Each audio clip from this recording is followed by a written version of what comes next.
Mais ça suffit. Je vais reprendre la parole du coup. Tu sais, tous ces légumes là que tu utilises, eh bien aujourd'hui de plus en plus de maraîchers utilisent l'âne dans leurs champs. Pour cultiver ces légumes, l'âne porte des charges lourdes, l'âne peut labourer. N'empêche que l'âne maintenant revient dans les champs. Et ici, à Villeneuve-sur-Lot, se trouvent les haras nationaux qui ont ouvert la première et unique école qui permet aux maraîchers d'apprendre à se servir de leur âne. Dans les campagnes françaises, le cheval de trait a toujours été un fidèle compagnon pour les travaux agricoles. Mais en Gascogne, l'âne est depuis peu l'animal préféré des maraîchers. Allez, vas-y. Avance, avance, avance. Allez, tout droit, jusqu'au bout. Allez. Plus respectueux de l'environnement et plus économique que le tracteur, l'âne est pour ces agriculteurs un précieux allié.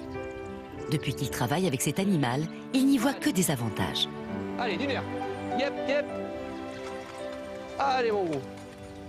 Ben, l'avantage de l'âge, c'est qu'il va être l'âne va être un peu plus maniable, un peu plus précis dans les manœuvres. Par contre, pour tout ce qui est travaux un peu plus fins, de désherbage, pour passer précisément entre les cultures, ben, on le voit là, aux jambes de l'âne et à ses sabots. Voilà, il passera plus facilement. En Gascogne, cette manière écologique de travailler la terre fait de plus en plus d'adeptes. À tel point qu'une école vient de voir le jour. À Villeneuve-sur-Lot, les haras nationaux proposent une formation. Et tout droit. Marchez, marchez. Cette école, unique en France, offre un apprentissage complet entre le maniement de l'animal et l'utilisation des outils agricoles. Bon, ben là, ça va pas trop mal. Avance, avance, avance, encore un pas. Et le tout vert, Pierre Castin est formateur. Aujourd'hui, il présente à ses élèves un outil révolutionnaire spécialement conçu pour l'animal.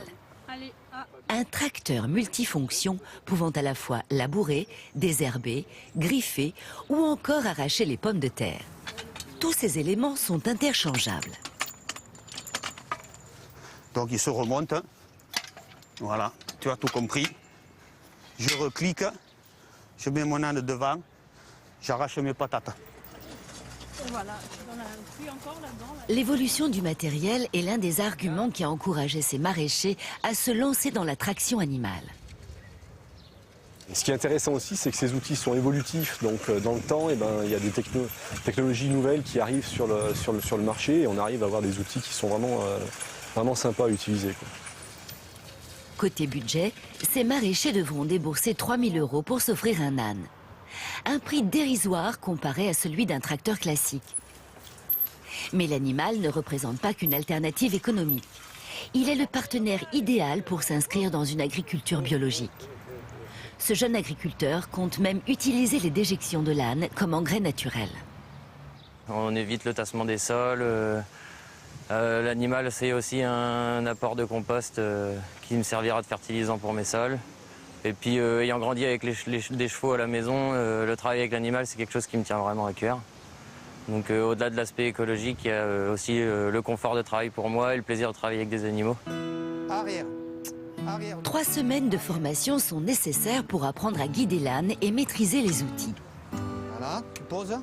Au bout de cette période, ces maraîchers seront complètement autonomes.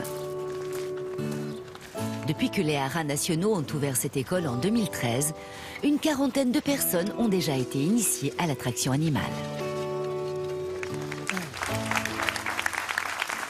Moi, je les aime, les ânes.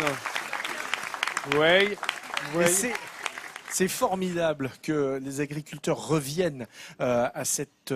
J'allais dire à ces méthodes traditionnelles, parce qu'on est parti dans de telles errances après la Deuxième Guerre mondiale, qui étaient nécessaires parce qu'il fallait nourrir la France, il fallait nourrir l'Europe après le drame absolu de ces 50 guerres. Et là, on a enfin pris conscience qu'il fallait faire attention à la terre. On va sans doute en reprendre conscience avec la conférence des Nations Unies sur le climat qui va avoir lieu en France. Et puis, ce qui est assez étonnant dans ce sujet, c'est qu'on utilise les ânes un petit peu comme nous, nos images du Moyen-Âge, avec des matériaux et des technologies très modernes. C'est le mariage, voilà, c'est comme un raccourci chronologique que j'ai trouvé assez étonnant et intéressant. Ah, toutefois, je tiens à faire un appel aux maraîchers. Il y a quand même une circonstance dans laquelle on ne peut pas utiliser l'âne, c'est si on est cultivateur de carottes. Voilà. Alors, Là, d'accord. il y a quand même un conflit c'est d'intérêts vrai, tu énorme. n'as pas- hein. Chez Sandy et Glantine. Ne lâchez pas votre âne dans Je un champ de reconnais, carottes. tu n'as pas tout à fait tort. Effectivement, Vincent, la carotte, c'est une vraie friandise pour l'âne. Mais tu vois, on n'a pas besoin d'une longue formation pour être très ami avec les ânes. Regarde, je suis là avec, il faut me rappeler, Gabi. Oui, Gabi. Gabi, donc, est la meneuse de ces deux ânes. Je suis avec Cadet. Et l'autre à côté, c'est... Ribaude. Voilà, Cadet et Ribaud sont deux ânes absolument adorables. Et je voudrais en profiter quand même pour tordre le cou à quelques idées reçues. Non, Ah. Cadet est très vif. Ne Mais, tords pas le cou de l'âne. hein. non, ça risque pas d'arriver. On dit toujours têtu comme un âne. Oui. Alors c'est péjoratif. On devrait plutôt dire volontaire comme un âne. Ah. En fait, l'âne, il n'est pas tête de mule comme ça juste pour le plaisir. C'est que quand il y a un obstacle, votre âne, il réfléchit d'abord. Ce qu'il veut, c'est comprendre ce que fait cet obstacle-là et comment il va réussir à le franchir. Il n'est pas têtu. Il est intelligent. Et en plus, c'est un animal extrêmement fiable. Et Gabi ne dira pas le contraire. D'abord, il fait confiance en son meneur. Si le meneur passe, l'âne, lui, va passer tout de suite derrière, hein, Gabi? Tout à fait, tout à fait. Il passera parce qu'il a confiance en ce que vous lui demandez. Et alors, quand je vous dis que c'est un animal extrêmement fiable, un âne, pardon, je parle des ânes quand même, hein, un âne en promenade, si quelqu'un reste un petit peu en arrière, l'âne va s'arrêter et va l'attendre. Si quelqu'un perd sa charge, pareil, l'âne s'arrête et attend aussi qu'on remette la charge sur son dos. Donc, c'est un animal très, très fiable. Et encore un mot sur ce fameux bonnet d'âne dont on a fublé Ah oui, le bonnet les d'âne. mauvais Oui, élèves. enfin, Si à une vous avez certaine bien compris époque. tout ce que je viens de vous dire, le bonnet d'âne, en fait, bon, il me bouscule quand même, hein, mon ami Cadet. Le bonnet d'âne, c'était pour que l'intelligence de l'âne puisse être transmise à l'élève qui était mauvais en cours. On Ah, mais ça a un peu été, transformé oui, l'idée ça a avec été le temps. dévoyé complètement alors. Ça a été complètement dévoyé, mais je le rappelle, l'âne est un animal très intelligent. Et puis, je voudrais vous parler d'une autre initiative. Gabi, je vais vous laisser Cadet. Merci beaucoup. Je voudrais que vous me suiviez. Venez juste ici. On utilise l'âne, mais maintenant aussi le cheval revient avec nous et en ville, s'il vous plaît. Je voudrais vous présenter une initiative locale, celle que Christian a mise au point avec Nestor. Bonjour Christian. Bonjour. Je vous présente Nestor. Et Nestor et Christian se baladent ici, à Nérac, en ville, pour aller recycler les déchets. Regardez ces images. On vous voit, Christian. Vous êtes avec cet attelage formidable, très long, et vous arrivez au domicile. Les gens vous remettent leur bac de déchets recyclables. Vous les retriez directement dans l'attelage du cheval. Et puis, ça se balade comme ça, un petit peu partout en ville.